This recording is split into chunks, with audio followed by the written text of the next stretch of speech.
प्रिय भक्तजनों, इस वीडियो में आप जितिया व्रत कथा का श्रवण करेंगे। आपसे अनुरोध है, विनती है कि आप कथा पूरा सुने। कथा कभी भी आधा अधूरा नहीं सुनना चाहिए। एक बात हाँ, जितिया व्रत में वह एक ऐसी गलती है जो कॉमन सी है और सभी महिलाएं कर बैठती हैं। वह कौन सी गलती है जो नहीं करना चाहिए, उस गलती से करने से बचना चाहिए। यदि आप इस तरह की गलतियां करते हैं तो संतान पे संकट भी आ सकता है। आपसे अनुरोध है कि आप कथा पूरी सुने।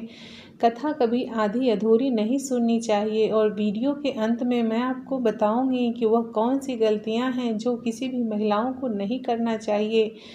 आपसे विनती है कि आप वीडियो पूरा देखिए और वीडियो में जय जीमूतवाहन जरूर लिखिए। यदि आप अपने संतान के लिए सच्चे मन सच्ची श्रद्धा से ये व्रत रखते हैं तो आप कमेंट बॉक्स में जय जीमूतवाहन जरूर लिखिए। आइए कथा शुरू करते हैं। जय जीमूतवाहन महाराज की जय। एक बार नैमिषारण्य के निवासी ऋषियों ने संसार के कल्याणार्थ सूत जी से पूछा, हे सूत जी, कराल काली काल में लोगों के बालक किस तरह दीर्घायु होंगे, सो कहिए। सूत जी बोले, जब द्वापर का अंत और कलयुग का आरंभ था, उसी समय बहुत सी शोकाकुल स्त्रियों ने आपस में सलाह की कि क्या इस कलयुग के माता के जीवित रहते पुत्र मर जाएंगे। जब वे आपस में कुछ निर्णय नहीं कर सकीं तो गौतम जी के पास पूछने के लिए गईं। जब उनके पास पहुंची तो उस समय गौतम जी आनंद में बैठे थे। उनके सामने जाकर उन्होंने मस्तक झुकाकर प्रणाम किया। तदंतर स्त्रियों ने पूछा, हे प्रभु, इस कलयुग में लोगों के पुत्र किस तरह जीवित रहेंगे, इसके लिए कोई व्रत या तप हो तो कृपा करके बताइए। इस तरह उनकी बात सुनकर गौतम जी बोले, आपसे मैं वही बात कहूँगा जो मैंने पहले से सुन रखा है। गौतम जी ने कहा, जब महाभारत युद्ध का अंत हो गया और द्रोण पुत्र अश्वत्थामा के द्वारा अपने बेटों को मरा देखकर जब पांडव बड़े दुखी हुए तो पुत्र के शोक से व्याकुल होकर द्रौपदी अपनी सखियों के साथ ब्राह्मण श्रेष्ठ धम्म के पास गई और उसने धम्म से कहा, हे विपेंद्र, कौन सा उपाय करने से बच्चे दीर्घायु हो सकते हैं, कृपया करके ठीक ठीक कहिए। धम्म बोले, सतयुग में सत्य वचन बोलने वाला, सदाचार करने वाला, सदाचरण वाला समदर्शी जीमूतवाहन नामक एक राजा था। वह एक बार अपनी स्त्री के साथ अपने ससुराल गया और वहीं रहने लगा। एक दिन आधी रात के समय पुत्र के शोक से व्याकुल कोई स्त्री रोने लगी, क्योंकि वह अपने बेटे के दर्शन से निराश हो चुकी थी। उसका पुत्र मर चुका था। वह रोती हुई कहती थी, हाय मुझ बूढ़ी माता के सामने मेरा बेटा मरा जा रहा है। उसका रोदन सुनकर राजा जीमूतवाहन को मानो हृदय विदीर्ण हो गया।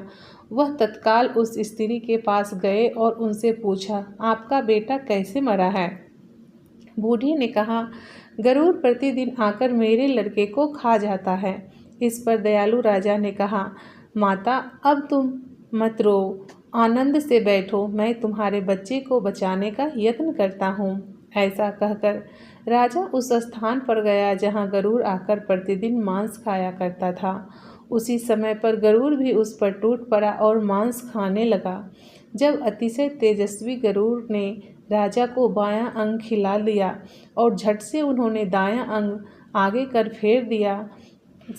कर फिर सामने कर दिया। यह देखकर गरुड़ जी ने कहा, तुम कोई देवता हो या गंधर्व हो, तुम कौन हो? तुम मनुष्य तो नहीं जान पड़ते। अच्छा, अपना जन्म और कुल बताओ। पीड़ा से व्याकुल मन वाले राजा ने कहा, हे पक्षीराज, इस तरह के प्रश्न करना व्यर्थ है। तुम अपनी इच्छा भर के मांस खाओ। यह सुनकर गरुड़ जी रुक गए और बड़े आदर से राजा के जन्म और कुल के बारे में पूछने लगे। राजा ने कहा, मेरी माता का नाम शैब्या है, मेरे पिता का नाम शालिवाहन है, सूर्य वंश में मेरा जन्म हुआ है और मेरा नाम जीमूतवाहन है। राजा की दयालुता देखकर गरुड़ ने कहा, हे महाभाग, तुम्हारे मन में जो अभिलाषा है वह वर मांगो। राजा ने कहा, हे पक्षीराज, यदि आप मुझे वर दे रहे हैं तो वर दीजिए कि आपने अब तक जिन प्राणियों को खाया है वे सब जीवित हो जाएं। हे स्वामी, अब से आप यहाँ बालकों को ना खाएं और कोई ऐसा उपाय करें कि जो अब तक जितने भी बालक आपने खाए हैं वह सारे जीवित हो जाएं। धम्म ने कहा, पक्षीराज गरुड़ राजा को वरदान देकर स्वयं अमृत लाने के लिए नागलोक चले गए। वहां से अमृत लाकर उन्होंने उन मरे मनुष्य की हड्डियों पर बरसाया। ऐसा करने से सब लोग जीवित हो गए जिनको कि पहले गरुड़ ने खाया था। राजा के त्याग और गरुड़ की कृपा से वहां रहने वाले सारे लोगों में खुशी की लहर दौड़ गई और उनकी कष्ट दूर हो गए। उस समय राजा के शरीर की शोभा मानो दोगुनी हो गई थी। राजा की दयालुता देखकर गरुड़ ने फिर कहा, मैं संसार के कल्याणार्थ एक और वरदान दूंगा। आज आश्विन कृष्ण सप्तमी से रहित शुभ अष्टमी तिथि है। आज ही तुमने यहाँ की प्रजा को जीवन दान दिया है। हे वत्स, अब से यह दिन ब्रह्म भाव हो गया है। जो मूर्ति भेद से विविध नामों से विख्यात है, वही त्रिलोक से पूजित दुर्गा अमृत प्राप्त करने के अर्थ में जीवित पुत्रिका कहलाई। सो इस तिथि को जो स्त्रियां उस जीवित पुत्रिका की और कुश की आकृति बनाकर तुम्हारी पूजा करेंगी तो दिनों दिन उनका सौभाग्य बढ़ेगा और वंश की भी वृद्धि होती रहेगी। हे महाभाग, इस विषय में विचार करने की भी आवश्यकता नहीं है। हे राजन, सप्तमी से रहित और उदय तिथि की अष्टमी को व्रत करें। यानी सप्तमी विद अष्टमी जिस दिन हो उस दिन व्रत ना कर शुद्ध अष्टमी को व्रत करें और नवमी में पारण करें। यदि इस पर ध्यान ना दिया जाए तो फल नष्ट ही हो जाएगा और सौभाग्य तो अवश्य ही नष्ट हो जाएगा। जिमुतवाहन को इस तरह का वरदान देकर गरुड़ बैकुंठ धाम को चले गए और राजा भी अपनी पत्नी के साथ अपने नगर को वापस चले आए। धम्म द्रौपदी से कहते हैं, हे देवी, यह अतिशय दुर्लभ व्रत मैंने आपको बताया है। इस व्रत को करने से बच्चे दीर्घायु होते हैं। हे देवी, तुम भी पूर्वोक्त विधि से यह व्रत और दुर्गा जी का पूजन करो तो तुम्हें अभिलाषित फल प्राप्त होगा। मुनिराज धम्म की बात सुनकर द्रौपदी के हृदय में एक प्रकार का कौतूहल उत्पन्न हुआ और पूर्वाश्नी स्त्रियों को बुलाकर उनके साथ यह उत्तम व्रत किया। गौतम ने कहा, यह व्रत और इसके प्रभाव को किसी एक चील ने सुन लिया और अपनी सखी सियारिन को बतलाया। इसके बाद पीपल वृक्ष की शाखा में बैठकर उस चील ने उस वृक्ष के खोते में बैठकर सियारिन ने भी व्रत किया। फिर वही चील किसी उत्तम ब्राह्मण के मुंह से कथा सुनाई और पीपल के खोते में बैठी हुई अपनी सखी सियारन को भी सुनाया। सियारन ने आधी कथा सुनी ही थी कि उसे भूख लग गई और वह उसी समय सबसे भरे हुए शमशान में पहुंची। वहां उसने इच्छा भर के मांस का भोजन किया और चिल्ह बिना कुछ खाए सो गई।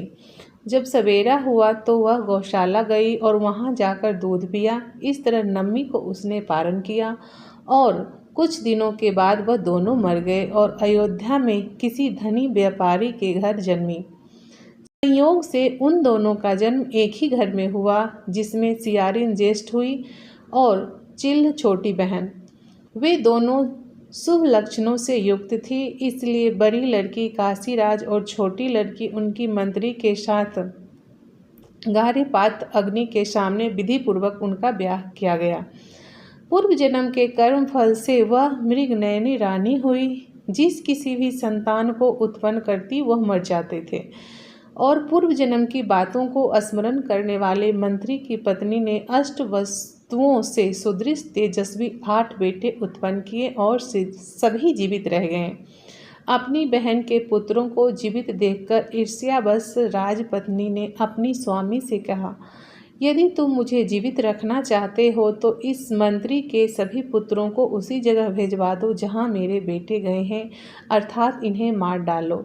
यह सुनकर राजा ने उस मंत्री के पुत्रों को मारने के लिए कई प्रकार के यत्न किए, पर मंत्री पत्नी ने जीवित पुत्रिका के पुण्य फल से अपने पुत्र को बचा लिया। एक दिन राजा ने अपने आदमियों से उन पुत्रों का सिर कटवाकर पिटारी में रखवाया और वह पिटारी उस मंत्री के पत्नी के पास भेज दिया, किंतु वे 8 सिर बेशकीमती ज्वारात हो गए और भले चंगे हुए 8 लड़के अपने माता के पास चले गए। उनको जीवित देखकर राजपत्नी को बड़ा विस्मय हुआ। अंत में वह मंत्री की पत्नी के पास आई और उसने पूछा, बहन, तुमने कौन सा ऐसा पुण्य किया है जिससे बार बार मर जाने पर भी तुम्हारे बेटे नहीं मरते? पर इस पर मंत्री की पत्नी ने कहा, पूर्व जन्म में मैं चील थी और तुम सियारन, दोनों ने व्रत किया, परंतु तुमने व्रत के नियमों को भली भांति पालन नहीं किया था और मैंने किया था। इसी दोष से बहन तुम्हारे बेटे नहीं जीते हैं। ओ राजरानी, अब तुम उस जीवित पुत्रिका का व्रत करो तो तुम्हारे बेटे दीर्घायु होंगे। मैं तुमसे सच सच कह रही हूँ। उसके कथानुसार रानी ने व्रत किया, तभी से उसके कई बेटे सुंदर और दीर्घायु होकर बड़े हुए और राजा भी बने। सूत जी कहते हैं कि सब प्रकार का आनंद देने वाला मैंने यह दिव्य व्रत बतलाया। स्त्रियां चिरंजीवी संतान चाहती है तो विधि पूर्वक यह व्रत अवश्य करें। जय जीमुत वाहन, जय माता रानी। दोस्तों, जैसा कि मैं आपको बताई हूँ कि कथा समाप्त होने के पश्चात मैं आपको वह नियम बताऊंगी जो कॉमन सी बात है, परंतु महिलाएं नहीं समझ पाती हैं और ऐसी गलतियां कर बैठती हैं जो है जितिया के व्रत का पालन अच्छे से नहीं हो पाता है। वह ये है कि जीवित पुत्रिका के दिन अपने घरों की सफाई, झाड़ू पोछा आप ना करें। जो घर में सदस्य हैं जिन्होंने व्रत नहीं रखा है वो करें, क्योंकि इस दिन जीव चींटी होते हैं, बहुत सारे छोटे छोटे कीड़े होते हैं जो हमें नहीं दिखते हैं और झाड़ू लगाने से या फिर पोछा लगाने से घर में वो नष्ट हो जाते हैं, जिससे पाप लगता है। एक बात और ध्यान रखें कि इस दिन जो महिलाएं व्रत रख रही हैं वह फूल भी ना तोड़ें, तुलसी भी ना खोटें, बेलपत्र भी तो नहीं तोड़ना चाहिए, यानी किसी भी पौधे को ना खोटें। इससे संतान को दोष लगता है। इन गलतियों को आप करने से बचें। इस बात का भी ध्यान रखा जाता है जितिया में कि जो दातुन होता है, यहाँ तक कि दातुन भी नहीं किया जाता है। शहरों में तो अब ब्रश का चलन है, लेकिन जो ब्रश आप डेली यूज करते हैं उसका यूज ना करें। व्रत के लिए अलग ब्रश रखें। इस दिन ब्रश भी नहीं करना चाहिए और दातुन तो बिल्कुल ही नहीं करना चाहिए। तो इस बात की माताएं विशेष ध्यान रखें। यह कॉमन सी बात है, परंतु माताएं ध्यान नहीं रख पाती हैं।